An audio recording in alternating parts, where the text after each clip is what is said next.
আসসালামু আলাইকুম, কেমন আছেন সবাই? আমি আলহামদুলিল্লাহ ভালো আছি। চলে এলাম আর একটা ভিডিও নিয়ে। রামাদান মোবারক। আজকে পিকেল বানাবো। তো আমি এখানে একটা শসা নিয়েছি, 3টা গাজর নিয়েছি, আর বেল পেপার নিয়েছি আমি 6 থেকে 7টা। তো এগুলোকে একদম পরিষ্কার করে ধুয়ে এগুলোকে মুখটা একটু কেটে নেব। এতটাই ভালো লাগে, আমি সব সময় এগুলা ঘরে বানিয়ে রাখি, বাচ্চারা খুবই পছন্দ করে।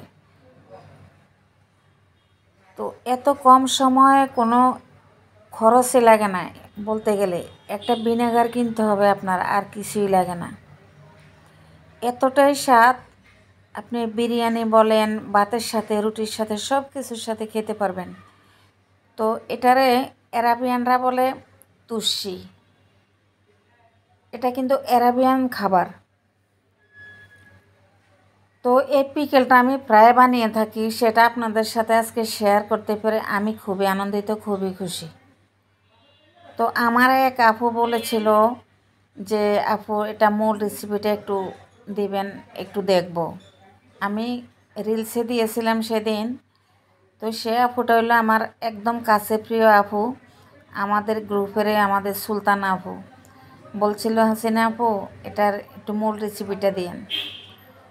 তো দেব বলে আর দেওয়া হয়নি, রমজান চলে আসছে, আজকে ভেবেছি দিবে। তো আমি সকালেই বানিয়েছি। অবশ্যই আমাকে জানাবেন কেমন লাগলো আমার এই রেসিপিটা। এরপর একটু দুষ্টুমি করলাম।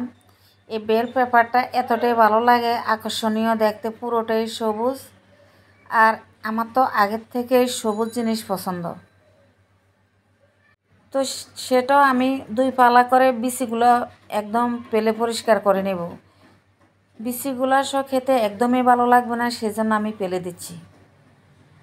এত কম সময়ে এত সুন্দর একটা রেসিপি বানানো যায়, সবার মন জয় করা যায়, আমার ঘরের সবারই পছন্দ। তো আজকে আমি এগুলো বানিয়েছি সকালে 6 থেকে 7 ঘন্টা আপনি ভিজিয়ে রাখার পর আপনি রেজাল্ট দেখতে পাবেন, ওটার কালার রঙটা কেমন পরিবর্তন হয়েছে। তবে গাজরের রঙটা পরিবর্তন হতে একটু সময় লাগে। আমার গলাতে একটু ঠান্ডার ভাব, সম্ভবত সেই জন্য একটু গলাটা কেমন জানি, বয়সটা, দুঃখিত। এভাবে আমি পানি কিন্তু ফুটিয়ে নিচ্ছি। পানি অবশ্যই ফুটিয়ে নিতে হবে, ফুটানো পানির সাথে দিয়ে দিতে হবে। আর জারগুলো অবশ্যই যেন কাঁচের জারগুলোতে ভালো থাকবে দীর্ঘদিন। যখন বাজারজাত করা হয় তখন ওরা খাওয়ার কেমিক্যাল ঢুকিয়ে দেয়। তো আমি তো আর কেমিক্যাল দিচ্ছি না, আমরা কিভাবে কই থেকে দিব কেমিক্যাল? আর যদি থাকতো তাও দিতাম না।